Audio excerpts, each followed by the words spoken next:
All right, let's go to Sarah in Bismarck, North Dakota. What's up, Sarah? How are you? Hey, I think I just mispronounced that. Is it Bismarck? Yes, it is. Yes, I can read. Thank you. All right, that made me feel better about my life. All right, so hey, what's going on? How are you? I'm good. How are you? Good. So how's it going? What can I do to help? Well, I have a question about my teenager. I have a son who is 17. He has an ADHD diagnosis, but we don't have him on medication because we tried a few different ones and had really bad side effects from those. Okay. But anyway, he's really struggling in school. Right now he's failing, I think, 2 classes and D's and a couple other ones and then a C. But we just have really, really struggled with him in school, and he just has no motivation to want to do good in school, to do well. And like we've tried a lot of different things. And it used to work, we'd threaten to take away his electronics, or we would take away his electronics, take away his cell phone, and he'd work, do what he had to get his grades back up so he could get his stuff back. And now that doesn't even work anymore, and he just doesn't want to seem to understand why he needs to do good in school. And other things too. I mean, he has no desire to get his driver's license. He just doesn't seem to need it, he says, and I don't know how to get him motivated, I guess. So take me back to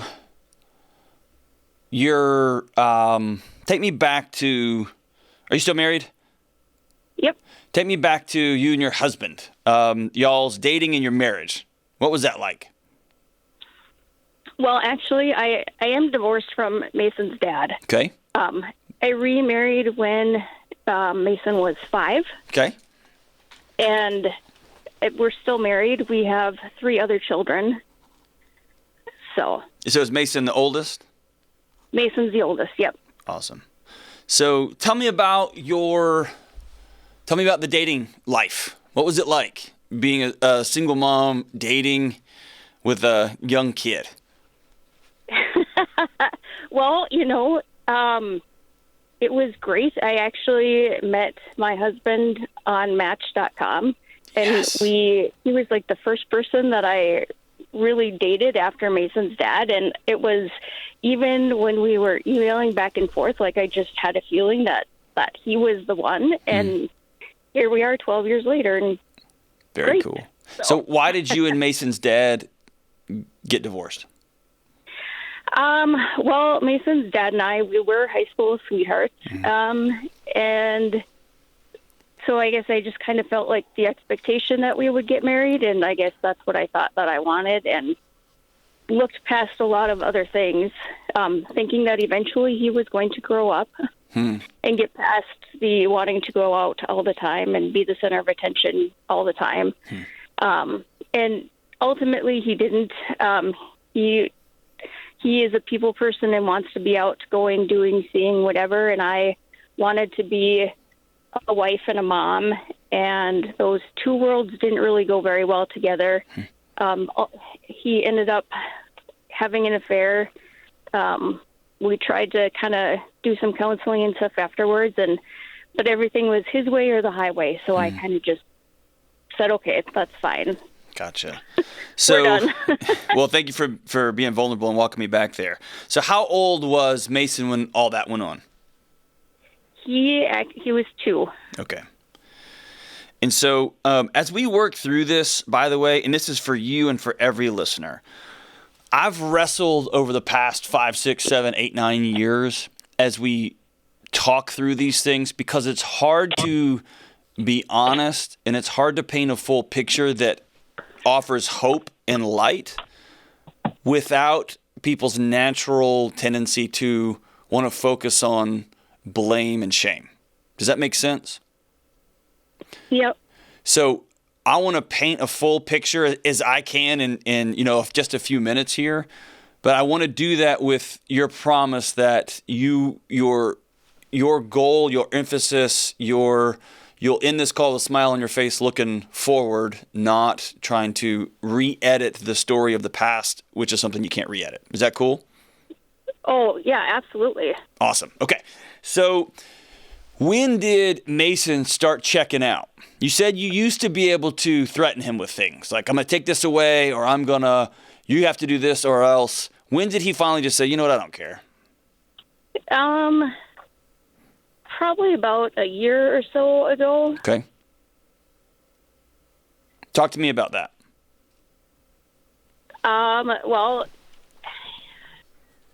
I think his sophomore year, we were still able to kind of say, hey, you're going to lose this or you need to do that. But I think, once school stopped last year with COVID, and then he was home, and he actually even started out the school year. Our kids here did go back to school last fall on a hybrid schedule, so like every other day. But they also had the option to do 100% homeschool. Mm-hmm. And so it gave Mason the option to choose which one. And he chose to do homeschool, mm-hmm. Or 100% distance education or whatever. And so I would say that during that time frame, it's gone downhill for sure. Yeah. So what is something that Mason loves that he zones in on and he will just lose time? Electronics. Talk to me about that. Right now, it's reading on his phone. Okay. Talk to me about it. What's he reading? Where does he go? What kind of vortex does he get into? Talk me through that. Well, he pretty much stays in his room unless it's mealtime, and it's getting harder to get him to come out for that. And he'll sit on his phone and he just reads. He lays in bed. Last night, I think he fell asleep when he got home from school, and I went down to his room at 9:00, and I woke him up. I'm like, Mason, you're not going to sleep tonight. I think anime is kind of what he's been reading. Okay. So, I'm going to say some things that are not very popular, and I want you to go with me for a minute. Is that cool? Sure. All right. So the most convincing evidence I have read about the development of ADHD, I reject wholeheartedly that it's a brain disorder. I reject wholeheartedly that a kid's brain is broken if they have ADHD, mainly because I am a card-carrying member of that crew. It's not a dysfunction as it is as much a response. And if we were in another show, I've actually been on other people's shows, if you will, to discuss and argue and debate whether it's a genetic thing or this or that. The most compelling research I have read suggests it is a natural response to maternal stress, a chaotic early childhood, and a chaotic and or power-driven elementary school, middle school, high school years. And so it not only doesn't surprise me, it paints me a picture that's both sad and encouraging. Okay, so hear me say that when he was his youngest, the time that a young child would need the most, and I'm going to keep going back to this one word, connection. The most connection, you were dealing with a major trauma. A person that you had loved and hitched your wagon to for years suddenly violated a core covenant of yours, right? Yep. And then you had this thing called trust, that you trusted yourself, and that guy took that away from you. And the resulting tears and heartbreak and let's work on this and fights and his way, highways, all those things for a little 2-year-old or 3-year-old or 5-year-old. And then you introduce some other guy to the picture who sounds like he's wonderful and great. I'll go with that. Awesome. All of that is chaos for a little kid, right? Not right, wrong, or indifferent. Well, some of it's not right, but It's chaos, okay? And so the brain becomes scattered, to use Dr. Gabor Mate's word. It picks up it picks up different things in the environment. It locks in on some things, and it completely ignores others. All in this loop-de-loop-de-loop, it becomes highly, highly sensitive to rejection. Highly, highly sensitive to, am I valued here? And here's where it's hard. Most parents know one technique, and that is power. That is, I am bigger than you. I am stronger than you. I own your stuff. So you will do what I want. You'll do what I say, or I will take stuff away from you. I will withhold things from you, whether it's you can't play in Little League, or you can't ride this bike, or you can't have your video games, or whatever. I'm going to take that away. And that actually works for a season just because you're bigger and I got bigger muscles than you do, right? And then you run into a wall where there's always a tipping point. Often it's when kids go to college for the first time and they feel quote unquote free. And that freedom translates to a kid who's struggling with ADHD is you don't have to do anything, which then turns into I don't move, I just eat, I just play video games all day. And then the biochemistry kicks in when your body's got to move and you got to eat healthy and you got to get out and stop staring at screens and then so on and so forth, right? So there's this power dynamic where you're going to do what I say or we're going to do X, Y, and Z. There's going to be a consequence. And we'll loop back to this because those are important too. You do what I say, there's going to be consequences, and it works and it works and it works. And then a pandemic hits. And then a kid gets a weird thing that they've never had before, which is called control. I get to choose whether I go to school or not. I get to choose whether I'm around other people or not. And since school for ADHD kids is often a failure factory, it's often a reminder about how you don't fit in. Of course, I'm going to opt for home, which for an ADHD kid whose brain is screaming for connection is, it's a death gong from an old kung fu movie. It rings the gong and all of a sudden it's coming, right? And then over time, the same power techniques, they don't work anymore. And kids begin to just unhook. I'm out.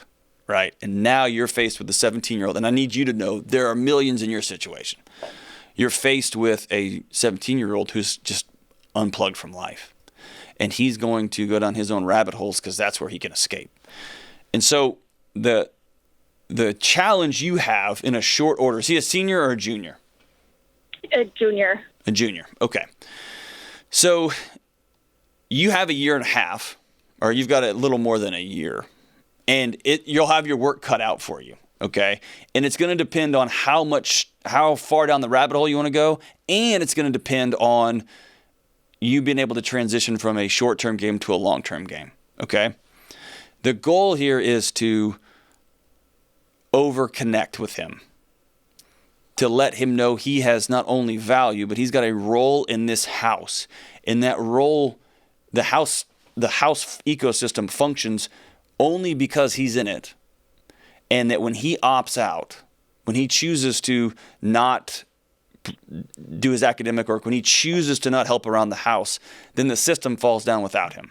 Not there is an operating system that we are making you be a part of. And if you don't, we're going to take things that you love away from you. Okay? And so what does that actually look like? So let me just pause right here. Is any of this ringing true?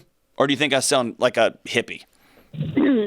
Actually, it sounds very interesting. Okay. And here's the thing that stinks.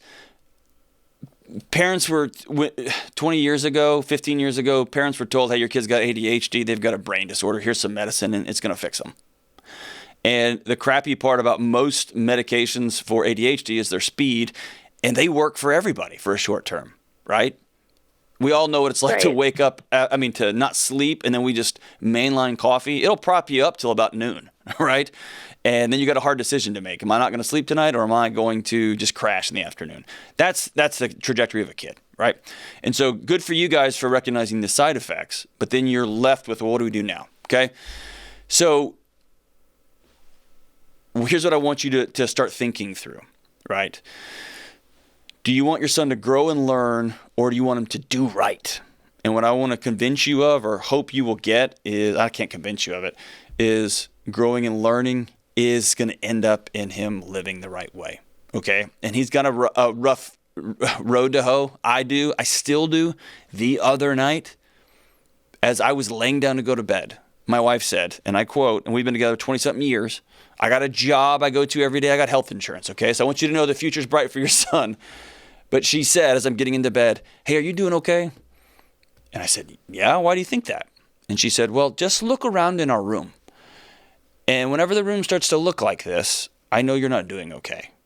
To which then I got all huffy and puffy, and I got out of bed. I was so tired, and I cleaned the room, and I was like, I'll just take 5 minutes and do this. It took like 45 minutes because it was such a train wreck. And so I need you to know that it's still something I'm working on to this day, okay? And it's become, I've found people to connect with, not that try to beat me into submission, okay? So here's a couple of things you can do. Number one, I would take your son out, just you, get him off site, get him out of your house and take him somewhere. Like the joke on this show is always take somebody to breakfast. I like breakfast because people are awake and they're not exhausted and they're not trying to text with their friends at 10 o'clock at night. And just get a pulse on him. See how he's like doing. How does he feel? What's going on? And let him know, hey, I've tried to do this one thing this way for so long, and I'm sorry. It's not working. And I'm much more interested in loving you than having your electronics at the top of my closet. So I want to pause right there. Is the idea of going and being vulnerable with your son, is that hard? Is that something you've already tried? Is that something you're willing to do? Well, you know, we've tried throughout the years to do one-on-ones with all four of the kids, and we're not consistent with it at all. Okay. But I mean, it's definitely something that we have on our radar and would like to do more of, for sure. Okay. Does he have a good relationship with his stepdad? It's kind of hit and miss. Okay. Is he still connected to his birth dad? Yeah, but his birth dad lives in Las Vegas. Okay. So he doesn't see him all that often.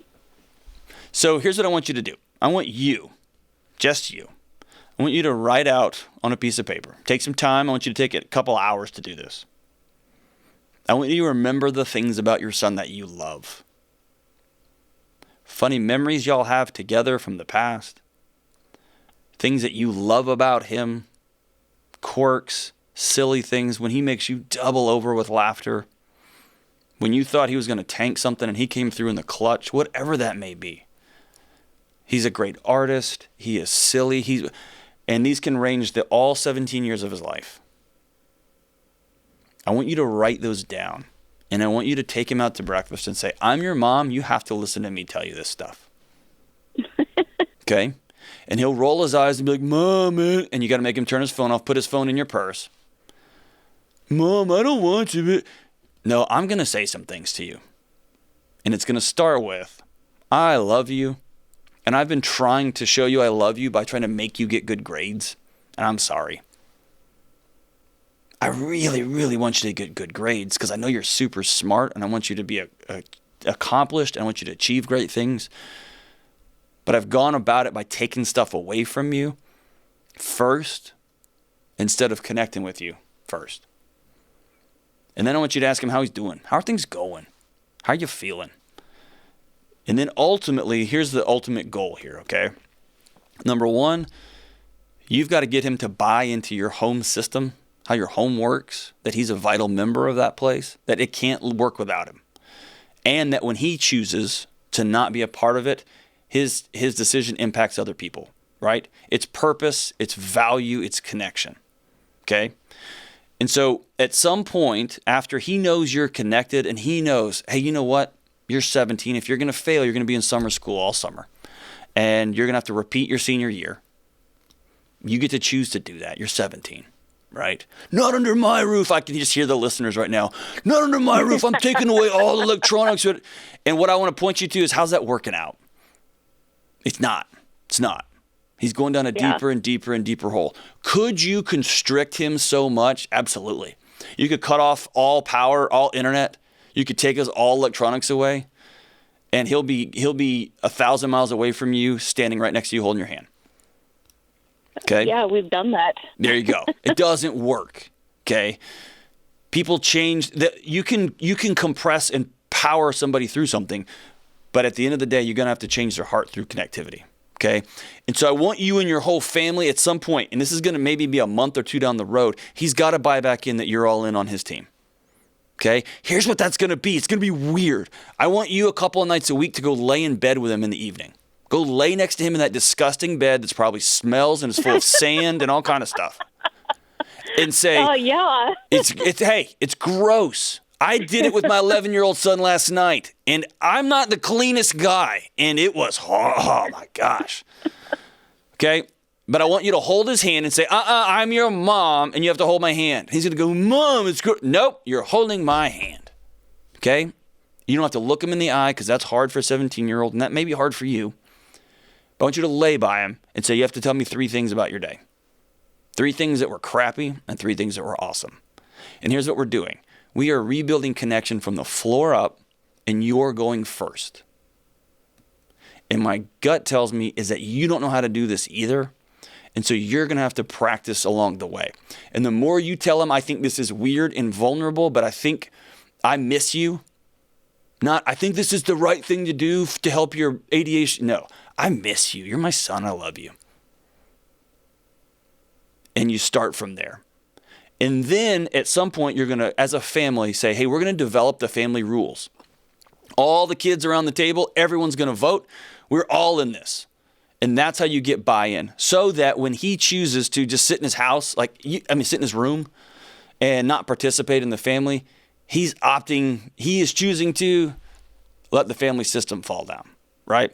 I want you and your husband to go somewhere and talk about what kind of outside of a bedroom experience are we creating that our kids want to go hide from us? Are we just coming home and plopping on the couch and watching TV ourselves? Are we just sitting around arguing? Are we telling everybody, get this, clean up this, do that, all that? Or are we having a laughing family? Do we go outside and run around the front yard? Are we throwing food at each other? Not that you can have food fights, but is it an environment that kids want to be a part of, where they see their parents as humans, not as robots? Well, I know Mason will say that he stays in his room because his siblings are too loud. Okay. Well, hey, here's the thing. A key factor or a key thing of ADHD is sensitivity. And it makes people nuts. And you'll look at them and go, what do you mean sensitive? You're watching anime, blowing out the rods and cones in your eyes, and you've got headphones on 24/7 listening to house music, and you're going deaf. It just depends on certain people at certain times. I sit in my house and I think it feels like elephants are running around. And I look around and it's an 11-year-old and a 5-year-old. And they're just laughing, having fun. So I have to remember the problem is me. And so that's when you tell him, I want you to be a part of this family. If they're being too loud, I want him to learn some skills, not disconnection and running away. He can learn some skills to say, hey guys, let's color instead. Let's do something. Let's engage the problem, not run away from it, not power through it, right? I want you guys to have hard conversations in the coming months about sleep, about nutrition, about physical space. I want you to clean your room. A lot of kids with ADHD, especially 17-year-olds, their rooms are nightmarish, right? Oh, my gosh. We just took 3 garbage bags full of stuff out of his room. It was awful. Awesome. Well, I'm glad you did that. Hopefully it wasn't a fight. Hopefully it goes back to that don't forget to remember, right? There's nothing better for an ADHD kid to wake up in a room full of order and it's clean. That makes an ADHD soul breathe. And the ADHD soul forgets to clean up their room every day, right? It's maddening, right? And so it's that don't forget to remember. My wife tells me that. When we go out to eat and I'm about to just unload on some food, she'll say, hey, just gently, don't forget to remember. She's not going to lecture me. Don't eat that because then I'm going to get all mad. Why do you always do that? She doesn't pull away. She just gently says, hey, don't forget to remember. And I know that she's saying, don't forget to remember that you're not going to sleep tonight if you eat 11 pieces of pizza. Don't forget to remember that if you have more beers, you're going to snore all night. You're not going to sleep. You're going to feel terrible tomorrow. Don't forget to remember. And then I go, oh yeah, I was about to forget how bad tomorrow's going to be if I don't live into this now. But listen, she's only allowed to do that because she leans into, not away from. She doesn't lecture, she loves. She doesn't try to power through, she tries to connect. All of this with a 17-year-old, though, starts with you saying, I'm sorry. It starts with you saying, I've wanted the best for you, and I didn't have the right tools in my toolkit, so we're going to learn how to do this together. I want to direct you to what I think is the masterpiece, the seminal work on ADHD. It's called Scattered by Dr. Gabor Mate, M-A-T-E, and we'll link to it in the show notes here. It's the masterpiece, and it's a hard read. It's a hard read. My wife wept through a lot of it, right? Because you start to take ownership of the ecosystem that's in your home. And we've had to work through, like, man, it's not your fault. It's just what we know. It's just what we know. And let's work on this together. And it's been a magical transition in my house, okay? It's called Scattered by Gabor Mate. Parents whose kids are struggling with ADHD, number one, go back and look at the ecosystem the kid developed in. Number two, look at how you are trying to get them to do what you want them to do. Is it through power? Is it through coercion? Is it through, I'm just going to medicate you? Or is it through connection and purpose? And what do you love? What do you love? Right? What do you love? And I'm going to draw connections. If your kid loves soccer and obsessed with soccer, just wants to play soccer, never wants to do homework, we're going to draw connections between soccer. Man, you can do hard things. You're really good at this, and look at that. I want you to apply those same skills in the classroom, right? Because in this house, we all value responsibility, right? Whew, that's a lot. Thank you so much for the call. Man, thank you so much for that call, Sarah. I get so many calls about ADHD. If you've got more questions on it, give me a call. I want us to begin to approach this through connection, not through power and coercion. Thank you so much for the call. And by the way, I'm not a hippie. I'm not. I just want you to always go back and ask yourself this one question. Is what I'm doing making my life better? Am I actually solving this problem? We just need to do it faster and harder and louder. Often, you're not right. Often, you're not right.